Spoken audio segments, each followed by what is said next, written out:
Since Glaber's defeated the super... Stand passing victory. Since Glaber's defeated the super... Another standard lock. Confounds the fucking sense. Spartacus' Mongol horde has swelled with thousands to rank liberating the man himself. Return to Rome and entreat Crassus to aid for your sting at its cost. Inflicted upon the honor of the Republic. Hai Sobat Abstraksi, selamat berjumpa lagi. Kini kita tiba di sesi ketiga film Spartacus. Sesi yang digarap di musim ketiga karena minat penonton yang membludak di dua musim sebelumnya, yaitu Spartacus Sand and Blood dan Vengeance. Sesi ini akan menjadi bagian terhebat dan terseru dari film ini. Dan tanpa berlama-lama, kita mulai saja review filmnya.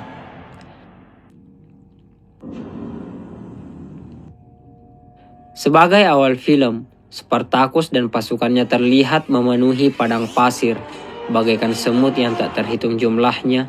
Ternyata perjuangan Spartacus selama ini telah membuahkan hasil gemilang, yaitu pengikut yang sangat banyak.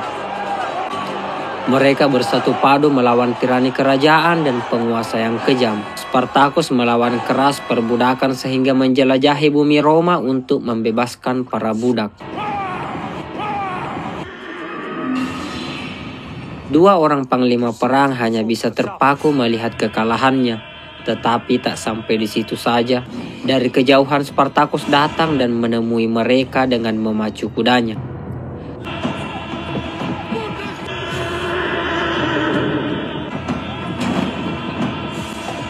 Spartacus dan kawanannya sangat lihai bermain pedang, sehingga satu dari mereka yang terlatih sebanding dengan 10 prajurit Roma biasa. Dua orang panglima Roma itu hanya menyaksikan pembantaian demi pembantaian yang dilakukan Spartacus.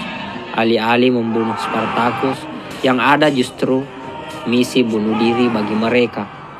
Dua panglima dari Roma itu pun kabur tepat ketika Spartacus dan kawanannya bersorak ria merayakan kemenangan. Cineas and Furious against the grasp. We must start.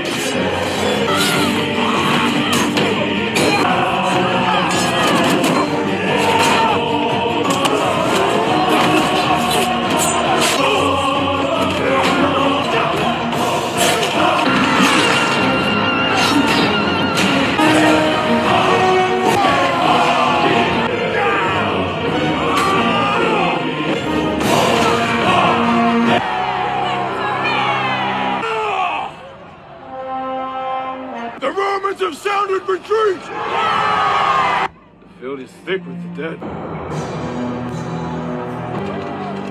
Di istana, para senator sedang menyusun strategi menghabisi Spartacus. Tapi pembicaraan mereka justru mengarah pada pengakuan mereka soal kehebatan yang dimiliki Spartacus. Sehingga mereka merasa gentar dan belum siap untuk menyerang. Mereka butuh prajurit tangguh dengan jumlah yang sangat banyak.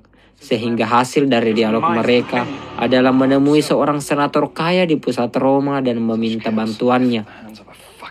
Orang yang mereka maksud adalah Crassus, orang yang memiliki kekayaan melimpah, rumah megah dan prajurit terlatih yang sangat banyak.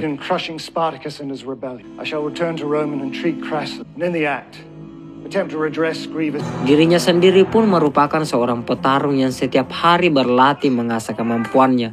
Terlihat dia sedang berlatih dengan seorang pelatih terbaik yang ada di Roma. Tepat ketika Crassus berlatih, tamu pun datang dan pembicaraan mengenai misi memburu Spartacus pun mengalir. Crassus akan dimandatkan sebagai panglima dalam misi memburu Spartacus, dengan syarat jabatannya tidak boleh lebih tinggi dari Metellus. Their asses must be sore from the ramming, Spartacus. Return, you will be offered a command. 10,000 men. Continues to gather force in the valley of... Their terms are agreeable.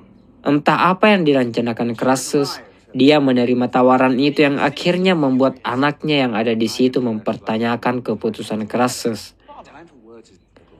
Kesepakatan mereka pun selesai.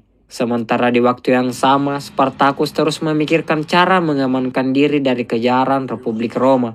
Argon dan Crixus sangat optimis bisa bertahan dan melawan Roma, tapi Spartacus menganggap bahwa itu harus lebih dari sekedar keyakinan. Spartacus tidak puas diri dan memerintahkan mereka untuk terus memperkuat anggota. Cassinius and Furius come to the end of their days. Grana's not wrong in this. With each passing sun, hundreds... It's prowess of all that have joined us, seeking to grind us beneath heel. Di bagian lain di bumi perkemahan mereka, Gannicus yang suka mabuk-mabukan sedang berbincang dengan rekan-rekannya. Gannicus mendengarkan cerita di mana semua orang mengagung-agungkan nama Spartacus bagaikan dewa. Gannicus yang merupakan sahabat Spartacus menyangkal semua anggapan mereka dengan mengatakan bahwa Spartacus bukanlah dewa, melainkan orang biasa yang sama seperti mereka. Spartacus hanya seorang lelaki yang bersungguh-sungguh ketika ingin mencapai sesuatu. His sword cleaving the heavens. Saat malam tiba, Gannicus menemui Spartacus yang lantas Spartacus menegurnya agar lebih bijak mengontrol dirinya yang terlalu suka mabuk-mabukan. Gannicus menanya Spartacus soal apa yang melatar belakangi dirinya untuk terus memerangi Roma. Sementara dendamnya sudah tuntas, orang yang membunuh istrinya pun sudah tewas. Bahkan lebih dari itu, Glabier dan nama keluarganya telah runtuh. Spartacus menjawab tujuannya tidak lagi sebatas dendam, melainkan lebih dari itu, yaitu dirinya ingin menghapus perbudakan. Mighty Republic, the men that took your wife from you. I could not save my wife. The day when no innocent life is so easily disregarded. Pagi pun tiba, dan Spartacus terus menggenjot kekuatan setiap divisi dalam kelompoknya. Tapi di sana, perhatian Spartacus mengarah pada dua orang yang sangat mencurigakan.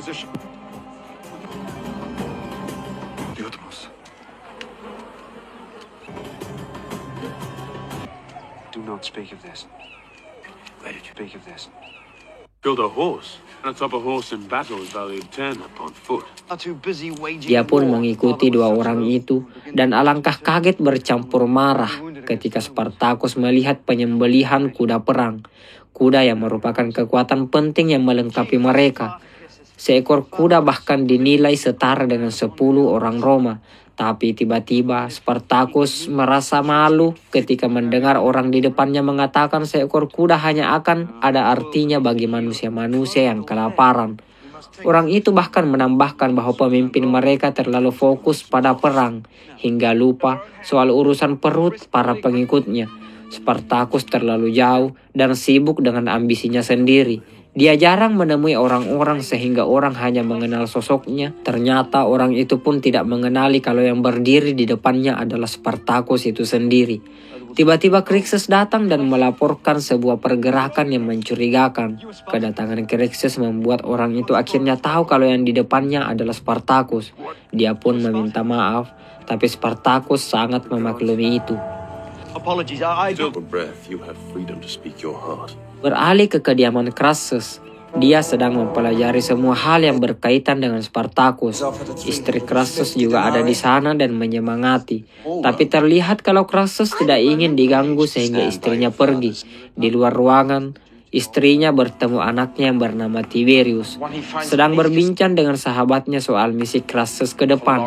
Demi mendapatkan sebuah nama, Tiberius ingin ikut berperang, tapi dinasihati sang ibu.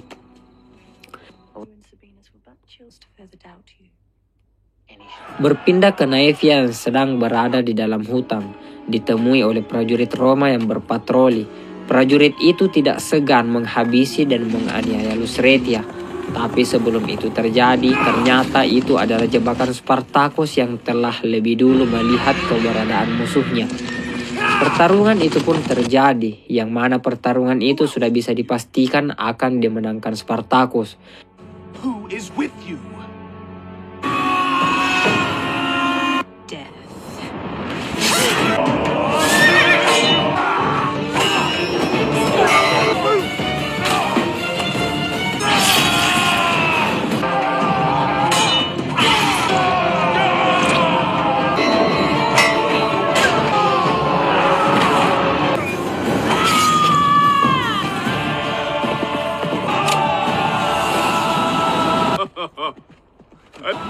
Di sana Naevia menemukan sepojok surat dari Roma.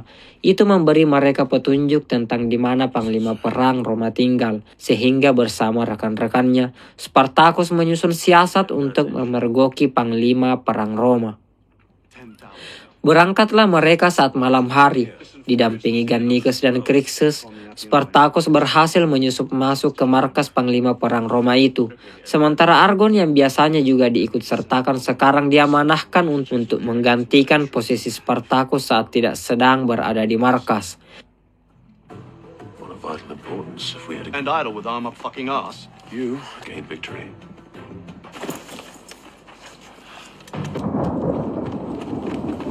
Many, even for us. Rachel.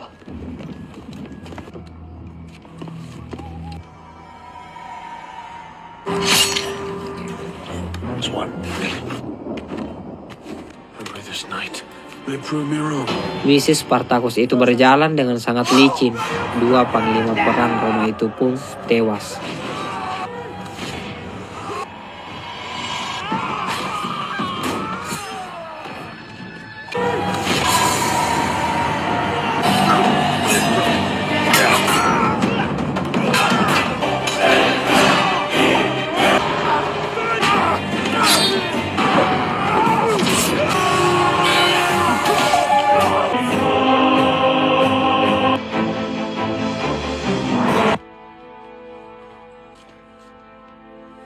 Your cause is lost.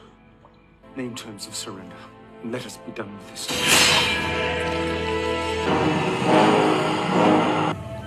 Gather their heads. Kabar itu sampai di telinga Crassus yang justru disambutnya dengan gembira. Crassus senang lawan politiknya mati meskipun akan kekurangan prajurit tambahan. Setidaknya bagi Crassus, kini dia terasa lenggang untuk memburu Spartacus di bawah kekuasaannya sendiri tanpa campur tangan orang lain, sehingga namanya akan diagungkan dan dibesarkan di Sainteru Roma. Charge to bring Spartacus to deserved end is now yours. Serve the glory of Rome. The title of Imperator, if you so wish it. Crassus yang semakin tidak sabar untuk memburu Spartacus kini berlatih pedang, bahkan memerintahkan pelatih terkuatnya untuk bertarung sampai mati. Crassus ingin bertarung seolah di medan perang. Dia menghadiahkan kemewahan dan harta kepada pelatihnya jika berhasil mengalahkannya. Dan sebaliknya, sekalipun Crassus menang, dia tetap menghadiahkan pelatihnya harta yang diserahkan kepada keluarganya. Mereka pun sepakat dan mulai bertarung hingga hanya menyisahkan satu nyawa di antara mereka.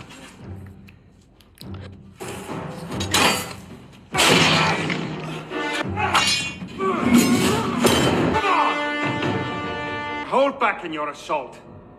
And see it given. Victorious, it'll be at the cost of my life. You ask me to kill you, equally forfeit. Titan's true enemy is doubt. My hands.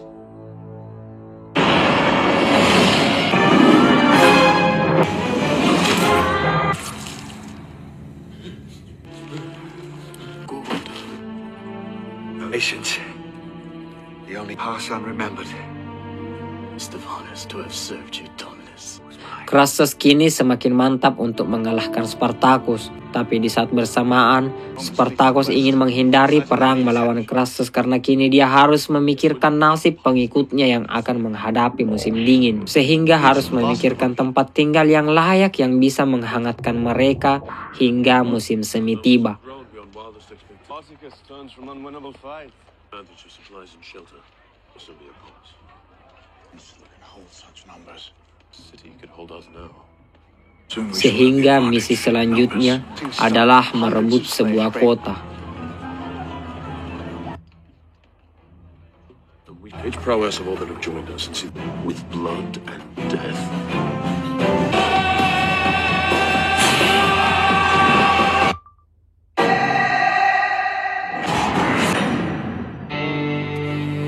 Episode kedua. Spartacus memanggil seseorang yang dia temui tempo hari. Orang itu ditanya soal sebuah kota yang merupakan rumah majikannya saat masih sebagai budak. Spartacus memanggil seseorang yang dia temui tempo hari. orang itu ditanyai soal sebuah kota yang merupakan rumah majikannya saat masih sebagai budak. Spartacus menggali informasi soal kota itu karena ingin merebutnya, maka rencana pun mulai disusun.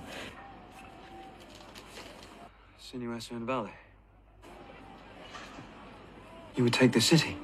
That path, then you know of its defense. Stand chance of avoiding entanglement. Rest upon your words. The main one faces the hills to the... There are 2 gates. It is well defended, and... Crassus seakan tak membuang waktunya sedikit pun. Dia telah mengirim semua orang yang bisa diandalkan untuk mencari keberadaan Spartacus, didampingi anaknya yang tak mau ketinggalan dan bahkan berharap bisa mengambil bagian ketika perang dilaksanakan. Crassus menghargai sikap kesatria anaknya, sehingga Crassus memberi anaknya tanggung jawab untuk mencari persenjataan dan bahkan prajurit. Dia bahkan sudah membelinya dengan harga yang sangat mahal. 120 denarii per soldier. Vulcan himself 90 denarii. A fair price. Didampingi sahabatnya, Tiberius semakin yakin akan diangkat menjadi pemimpin perang, minimal ketua divisi. Itu langkah yang baik baginya untuk kelak bisa menggantikan ayahnya dan terpandang dan disegani rakyatnya. Sekarang, Caesar datang. Dia adalah prajurit dengan kemampuan tarung yang sangat bagus. Itulah yang membuat Crassus tertarik untuk mempekerjakan Caesar ke dalam misinya. Terlebih bahwa silsilah keturunan Caesar dipercaya adalah masih terhubung ke darah Julian, yaitu sebuah legenda terkuat para dewa di Roma. Selain kekuatannya secara fisik, Caesar akan memberikan kekuatan materi dan moral karena menambah kekuatan secara politik. Caesar sebenarnya tidak terlalu tertarik dengan tawaran Crassus, tetapi kondisinya yang kini terpuruk membuatnya tergoda, apalagi dengan iming-iming hadiah yang sangat besar dari Crassus jika berhasil menemukan persembunyian Spartacus.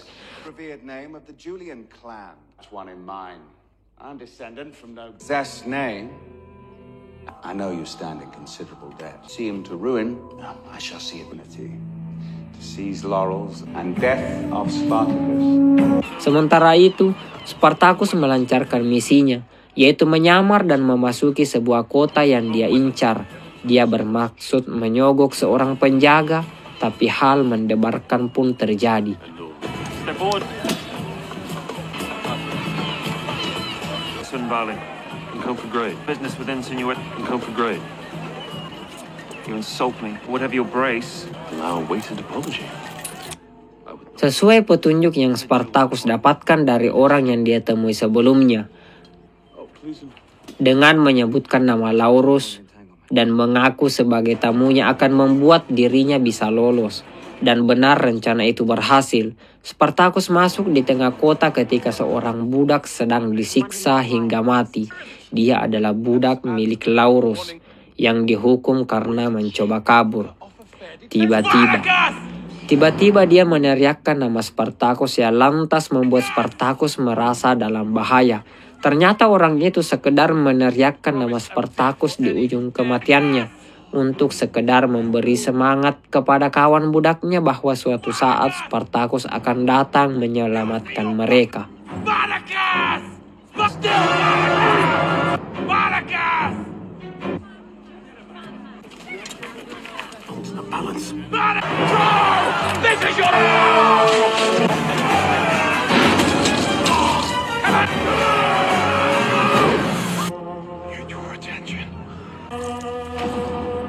Di tengah kota, seorang perempuan yang berperawakan bangsawan terlihat sedang berjalan-jalan. Perempuan itu adalah Laeta, yang ternyata dia adalah istri Laurus, nama yang sebelumnya Spartacus gunakan untuk lolos dari penjaga.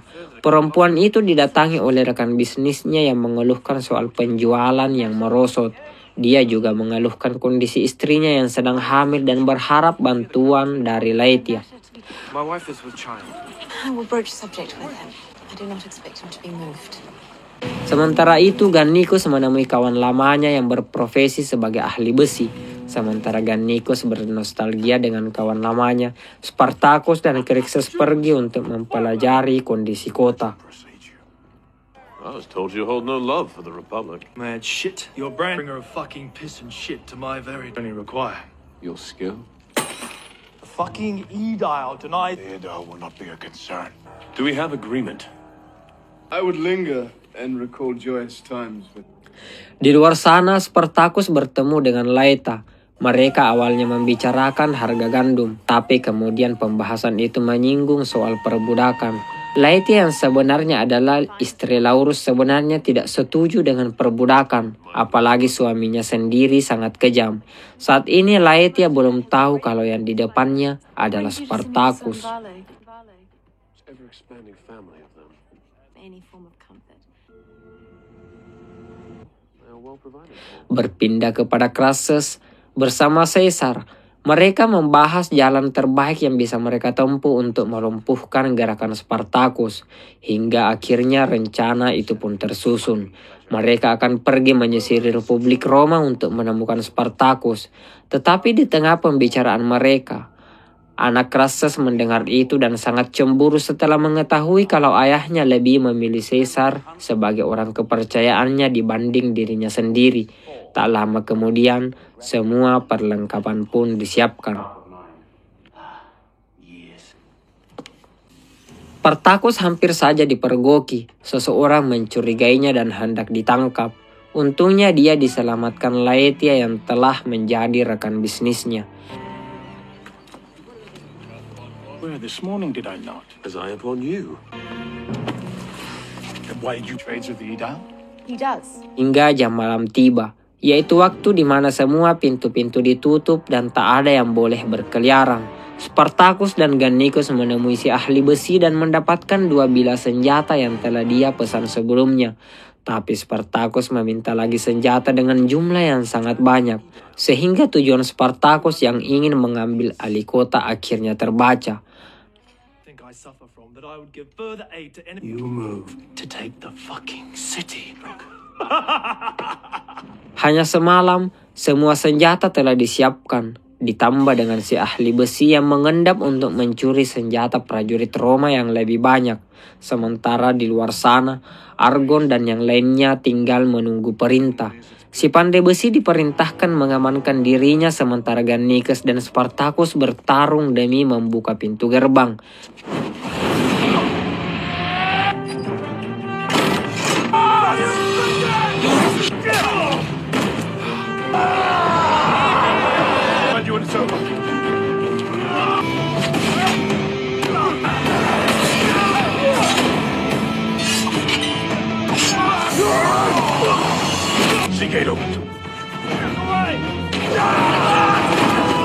Gannicus sangat kesulitan membuka gerbang itu seorang diri, sementara prajurit Roma yang lebih banyak segera tiba.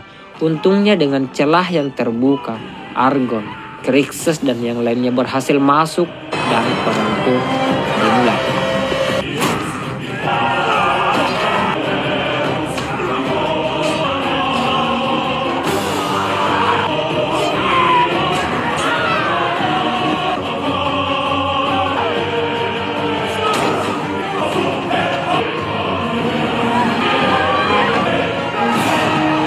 Rekan Spartacus menemukan budak-budak yang lainnya.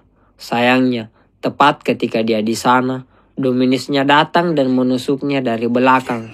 Meski terlambat, Gannicus datang. Rekan itu pun mati sebagai orang merdeka setelah mengetahui kalau Dominusnya, alias orang yang selama ini memperbudaknya, juga telah mati lebih dulu dari dirinya.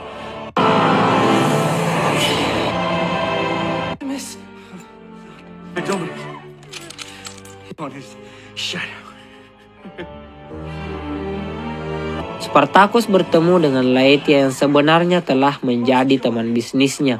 Tetapi perempuan itu kaget dan kecewa melihat lelaki di depannya membantu Spartacus. Dan saat itu juga, dengan tegas, Spartacus mengaku kalau Spartacus yang dia maksud adalah dirinya. Mayat dari orang Roma yang notabene adalah bangsawan pun terkapar memenuhi lantai-lantai kota. Bahkan Laurus sendiri di dalam lorong yang terkunci. Spartacus memberinya kesempatan hidup jika dia rela memberikan kehidupan yang layak bagi pengikut Spartacus, yaitu memberinya izin tinggal di kota dan memberinya makanan yang cukup. Tapi Laurus enggan dan tidak mau martabatnya jatuh karena tunduk kepada budak. Bagi Spartacus, kata-kata Laurus itu sudah harga yang pas untuk kematiannya. Di depan istrinya sendiri, di depan istrinya, Laurus pun mati karena kecongkakannya. Bell fucking slaves! Return with your people. I thought from...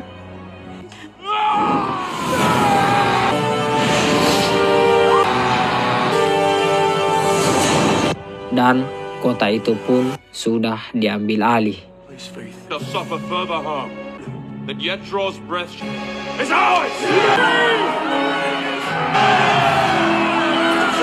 Love to rob them life, unlike the burned Romans many times to me. Sementara Crassus telah memandatkan anaknya yaitu Tiberius untuk memimpin perang yang besar untuk mencari Spartacus, didampingi orang kepercayaannya yang dia banggakan yaitu Caesar, dengan jumlah pasukan yang sangat banyak hingga menutupi bukit sampai lembah. Mereka bagaikan ombak lautan yang siap menenggelamkan Spartacus. Dan film Spartacus season 3 episode 2 pun selesai. And glory of Rome!